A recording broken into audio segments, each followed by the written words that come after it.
अस्सलाम वालेकुम रहमतुल्लाह and welcome back to my channel best medical channel. आज हम एक अनदर प्रोटोजोन पैरासाइट को पढ़ेंगे, स्ट्रोंगलाइड्स स्टरकोरेलस। स्ट्रोंगलाइड स्टरकोरेलस ये स्मॉल राउंड वर्म होते हैं जिनको नेमाटोड्स भी बोलते हैं, और ये जो है ना इंटेस्टाइन में डिफरेंट डिजीज़ काज करते हैं जिसको हम आगे पढ़ेंगे।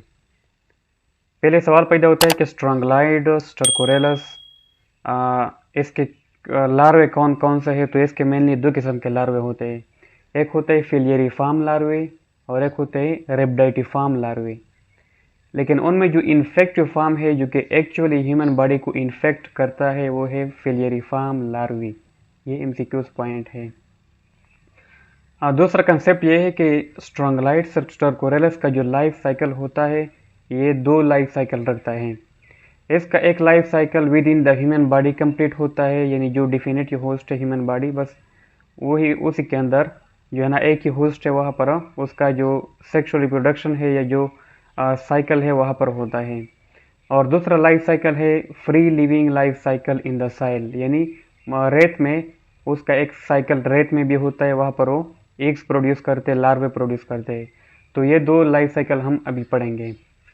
इसके लाइफ साइकिल कुछ यो है कि सबसे पहले जो स्ट्रोंगलाइड स्टरकोरेलस का जो इन्फेक्टिव फॉर्म है, जो इन्फेक्टिव लार्वा है जिसको बोलते हैं फिलियरिफॉर्म लार्वे, ये जो हमारे साथ स्किन होता है हमारे बॉडी का उसके थ्रू पेनिट्रेट करता है। खासकर जो बेयर फीट, यानी जब कोई बेयर फीट ज़मीन पर चल रहा होता है तो फिर उस फिलियरिफॉर्म लार्वी जो कि इन्फेक्टिव फॉर्म है स्ट्रोंगलाइड का वो स्किन के थ्रू इंटर होते हैं, सर्कुलेशन में आते हैं, सर्कुलेशन के बाद ये लंग्स में आते हैं और लंग्स के बाद ये फिर अल्विलाई से ऊपर ब्रोंकाई ट्रैक के ऊपर और फिर स्वालो होते हैं, और जब स्वालो होते हैं तो फिर ये जे ट्रैक में आते हैं। और यहाँ पर जे ट्रैक में फिर इस तरह होता है कि जो फिलियरिफॉर्म लार्वे थे ये जो है ना फिर कन्वर्ट हो जाते हैं, एग्स प्रोड्यूस करते हैं, फिर वो रेब्डाइटिफॉर्म लार्वे में पहले ये फिलियरिफॉर्म लार्वे रेब्डाइटिफॉर्म लार्वे में कन्वर्ट हो जाते हैं, और फिर रेब्डाइटिफॉर्म लार्वे जो है ना फिर मेच्योर होके फिर जो फीमेल होती है वो जो है ना लॉन्ग होती है और वो एक्चुअली एग्स प्रोड्यूस करती है। तो जब वो एग्स प्रोड्यूस करती है तो एग्स जो है ना वहाँ पर ये म्यूकोजा में जो जेटी का म्यूकोजा है वहाँ पर उसके साथ अटैच होती है, वहाँ पर डिफरेंट एग्स प्रोड्यूस करती है और वो एग्स जो है ना फिर ये मेच्योर हो जाती है एडल्ट में। तो जो एग्स थे म्यूकोसा में वो पहले रेब्डाइटिफॉर्म लार्वे बनाते हैं और फिर जो रेब्डाइटिफॉर्म लार्वे है वो फीसिस में निकलते हैं। तो जो रेब्डाइटिफॉर्म लार्वे बन गए फीसिस से वो एग्स से वो बाहर निकलते हैं फीसिस में, ये रेब्डाइटिफॉर्म लार्वे हो गए। तो फिर ये साइल में जो है ना फिर ये फ्री लिविंग फॉर्म में एडल्ट बन जाते हैं, एडल्ट वर्म इससे बनते हैं मेल और फीमेल। लेकिन इसमें एमसीक्यूज पॉइंट ये है कि यहाँ पर जो एक्चुअल इन्फेक्शन काज करता है वो फीमेल स्ट्रोंगलाइड जो वर्म है वो काज करता है, क्योंकि वो लंबी होती है और एक्चुअली वो एग प्रोड्यूस करती है, वहाँ पर वो इन्फेक्शन काज करती है। तो ये जो है ना फिर एग्स प्रोड्यूस करती है साइल में और एग्स जो है ना फिर उससे रेब्डाइटिफॉर्म लार्वे बनता है और रेब्डाइटिफॉर्म लार्वे से फिर इन्फेक्टिव फिलियरिफॉर्म लार्वे बनता है और फिर वो ह्यूमन बॉडी को फिर इन्फेक्ट करता है।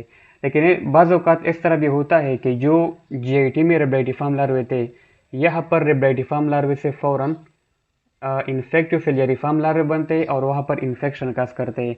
इस कंडीशन को बोलते हैं ऑटो इन्फेक्शन, कि जिसमें within the GIT mucosa जो रेब्डाइटिफॉर्म लार्वे थे वो कन्वर्ट हो जाते हैं फिलियरिफॉर्म लार्वे में और वहाँ पर इन्फेक्शन काज करते हैं, तो इसको ऑटो इन्फेक्शन बोलते हैं। और लेकिन मोस्टली ऐसा होता है कि रेब्डाइटिफॉर्म लार्वे फीसिस में निकलते हैं, फिर सेल में जो है ना ये फ्री लिविंग एडल्ट फॉर्म में कन्वर्ट हो जाते हैं और फिर जब वो एग्स करते हैं तो फिर फर्टिलाइजेशन और एग्स से जो है ना एग्स से हैच आउट होते हैं रेब्डाइटिफॉर्म लार्वे और फिर वो जो है ना उससे फिलियरिफॉर्म लार्वे बनते हैं जो कि एक्चुअल इन्फेक्टिव फॉर्म है। तो ये सारा इसका लाइफ साइकिल मैन हो गया। जो इम्यूनो कंप्रोमाइज्ड पेशेंट होते हैं जिनका इम्यून सिस्टम वीक होता है, मिसाल के तौर पर एड्स पेशेंट हो गए या अदर जो इस तरह कंडीशन है जिनमें इम्यून सिस्टम वीक होता है, तो वहाँ पर इस तरह होता है कि ऑटो इन्फेक्शन बार बार होते हैं जिसको बोलते हैं हाइपर इन्फेक्शन, यानी मास यो री इन्फेक्शन। एक दफ़ा रिकवर हो जाते हैं फिर इन्फेक्शन, क्योंकि वो अपॉर्चुनिस्टिक होते हैं, वो उनका इम्यून सिस्टम बहुत वीक हो चुका होता है तो बार बार इन्फेक्शन होता है उसमें, उनको बोलते हैं मासियो री इन्फेक्शन या हाइपर इन्फेक्शन। री इन्फेक्शन एक अनदर कंडीशन है जिसको एक वायरस काज करता है जिसको बोलते हैं HTLV human T cell leukaemia virus 1।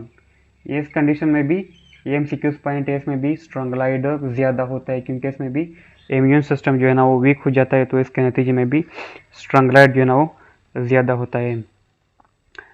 यहाँ पर जो हमने लाइफ साइकिल बताया उसका सिंपल मैं एक दफ़ा फिर आपको रिवाइज करता हूँ कि यहाँ पर जो फिलिरिफॉर्म लार्वे जब इंटर होते सर्कुलेशन में, फिर लंग में जाते, फिर वो जो है ना फिर फिर ऊपर सॉल्व हो जाते, तो फिर जब वो स्मॉल इंटेस्टाइन में जाते तो फिर स्मॉल इंटेस्टाइन में लार्वा जो है ना वो एडल्ट में कन्वर्ट हो जाते हैं, और एडल्ट जो है ना फिर म्यूकोजा में जाकर वहाँ पर ईग्स प्रोड्यूस करते हैं। ईग्स से फिर रेब्डाइटिफॉर्म लार्वे बनता है जो कि या तो डायरेक्टली इन्फेक्टिफॉर्म फिलिरिफॉर्म लार्वे में कन्वर्ट होता है जिसको ऑटो इन्फेक्शन बोलते हैं, और या फिर वो जो है ना फीसिस में निकलते जो कि जब साइल में फीसिस करते तो फिर रेब्डाइटिफॉर्म लार्वे से एडल्ट वार्म बनते फ्री लिविंग जो लाइफ साइकिल है, और फिर वो जो है ना ईग्स प्रोड्यूस करते हैं, उससे ईग से फिर रेब्डाइटिफॉर्म लार्वे हैच आउट करते हैं, और फिर रेब्डाइटिफॉर्म लार्वे से फिलिरिफॉर्म लार्वे बनते जो कि दोबारा ह्यूमन बॉडी को इन्फेक्ट करते। तो ये लाइफ साइकिल हो गया। अब हम इसके डिजीज़ की तरफ आते हैं, पैथोजेनेसिस के कौन कौन से डिजीज़ काज करता है। सबसे पहले ये लंग्स में ये जो डिजीज़ काज करता है उसको बोलते हैं स्ट्रॉन्गलाइडियासिस। ये MCQs पॉइंट है स्ट्रॉन्गलाइडियासिस। इसमें क्या होता है कि लंग्स में जब भी आता है तो लंग में ये नमोनाइटिस काज कर सकता है। वहाँ पर आपको ड्राई कफ नमोनाइटिस के जो डिफरेंट सिम्टम है वो आपको मिलेंगे। जिस तरह स्केरीज लुम्ब्रिकाइड नमोनाइटिस काज करता है, बिल्कुल उसी तरह ये जो एडल्ट जो लंग्स में आते हैं फिलिरिफॉर्म लार्वी वो भी नमोनाइटिस काज करते हैं। इसके अलावा यहाँ पर एक ख़ास किस्म का रैश होता है जिसको प्रोराइटस या ग्राउंड ईच बोलते हैं, खारिश होती है। तो ये भी एक कैरेक्टरिस्टिक पॉइंट है इन स्ट्रॉन्गलाइट स्टरकोरेलिस इन्फेक्शन कि वहाँ पर आपको एक खारिश भी मिलेगा, ग्राउंड ईच जिसको बोलते हैं, या प्रोराइटस या ग्राउंड ईच यहाँ पर होता है इन केस ऑफ स्ट्रॉन्गलाइट्स। और यहाँ पर एक दूसरा पॉइंट ये है कि चूँकि जब JT में आता है तो JT में भी इन्फेक्शन काज करता है, तो वहाँ पर भी आपको वाटरी डायरिया देखने को मिलता है, वाटरी डायरिया।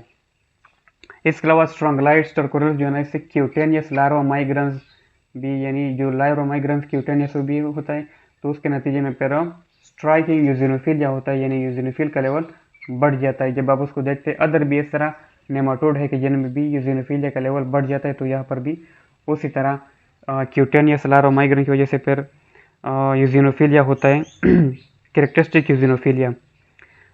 ऑटो इन्फेक्शन के नतीजे में जब ऑटो इन्फेक्शन होता है तो उसमें यानी JT में रेब्डाइटिफॉर्म लार्वे डायरेक्टली फिलिरिफॉर्म में कन्वर्ट हो जाते हैं। उनसे ये होता है उन सिम्टम कि वहाँ पर इंटरमीडिएट एब्डामिनल पेन होता है, फ्लक्चुएटिंग रैशेज होते हैं जो मैंने आपको ग्राउंड रैश बताया, या इचिंग होती है, इंटरमीडिएट यूजिनोफिलिया भी वहाँ पर होता है। इसके अलावा हाइपर इन्फेक्शन में जो कि इम्यून कंप्रोमाइज्ड पेशेंट में होता है, वहाँ पर इस तरह होता है कि पेनिट्रेटिंग जो लार्वा होता है वो इंटेस्टाइनल म्यूकोजा को बहुत डैमेज करता है, तो उसके नतीजे में फिर सेप्सिस काज होता है। एंटेरिक बैक्टीरिया जो है ना एस्केरिशिया कोलाई या बैक्टीरियोइड फ्लैजेलस वगैरह वो ब्लड में चले जाते हैं और थ्रू आउट द बॉडी पर इन्फेक्शन स्प्रेड हो जाते हैं, तो वहाँ पर सेप्सिस के चांसेस भी होते हैं। अब हम इसके लेबॉरेटरी डायग्नोसिस की तरफ आते हैं, तो इसमें एक MCQs पॉइंट ये है कि हुक वार्म्स में हम इस तरह करते थे कि जब हम फीसिस को देखते थे वहाँ पर हम ईग्स ओ एंड पैरासाइट जिसको हम बोलते हैं वहाँ पर हम ईग्स उसको ऑब्जर्व करते थे। लेकिन इन केस ऑफ नेमाटोड्स जो कि स्ट्रॉन्गलाइड है, यहाँ पर हम इस तरह करते हैं कि जब हम फीसिस को देखते तो वहाँ पर हमें ईग्स के बजाय लार्वे मिलते हैं। ये MCQs पॉइंट है कि इन केस ऑफ स्ट्रॉन्गलाइड या नेमाटोड जब हम फीसिस को देखते हैं तो वहाँ पर हमें ईग्स के बजाय लार्वे मिलते हैं और फिर हम लार्वे को ऑब्जर्व करते हैं। तो एक लेबॉरेटरी डायग्नोसिस में एक इम्पॉर्टेंट पॉइंट हो गया कि यहाँ पर हमें लार्वे मिलते हैं। इसके अलावा स्ट्राइकिंग यूजिनोफिलिया जो कि नेमाटोड में मोस्टली जो क्यूटेनियस लार्वा माइग्रेंस काज करते हैं उन नेमाटोड में स्ट्राइकिंग यूजिनोफिलिया होता है, और यहाँ पर हम सेरोलॉजिकल टेस्टिंग भी कर सकते हैं, उनमें एंटीबॉडी एंटीजन की लेवल को भी चेक कर सकते हैं। अगर हम इसके ट्रीटमेंट की बात करें तो इसमें जो ड्रग है वो उसको बोलते हैं आइवरमेक्टिन।